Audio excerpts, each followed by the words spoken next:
And, maybe social media and stuff might play a role in this, but generally the lack of boundaries I'm noticing also young people having, right? And them like absorbing everything that comes their way instead of being like, whoa, whoa, whoa, whoa.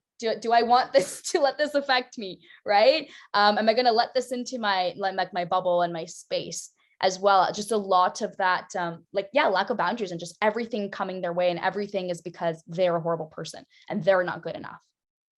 So really That whole thing about boundaries, oh man, like you're saying, we're in the information age, we got all these resources and accessibility online. Like Discord is like a big one I can mention, especially for like gaming communities. You get in there, they have like voice chats are like unlimited. It'll be like so many people just in there and they're all talking about some of the most ridiculous things, and it's just nuts to we live in that. So you're saying, especially when earlier you brought up with the sponge, imagine not only sponging all that stuff from home, but like you're saying, social media or Discord or all these things. Yeah, it's just everywhere, right? Yeah, and being bombarded. And then if you already are at a young age where, you're also learning how to set boundaries too, right? At that elementary, middle school, you're growing up, you're learning who you are, setting boundaries, but it does make it so much harder now when you're just bombarded with everything, right? Before you fully get a sense of yourself and who you are.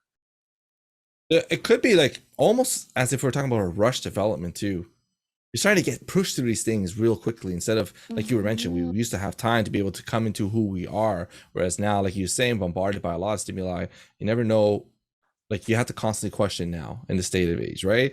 Now that we don't know if that could factor into what you were saying about youth having to deal with depression and anxiety at such a young age. We don't know. It's just saying that these could be some of the factors in how our youth are just, there's so much that they have to go through. Home, their family, the complex relationships that we now have, especially the availability, accessibility. It's just quite a lot. If you want to hear more stories, don't forget to subscribe, comment, and like. To support more youth by youth led projects, visit us at youthspeak.ca, where you can donate and spread youth mental health awareness. YouthSpeak Performance Charity. Speak, inspire, change.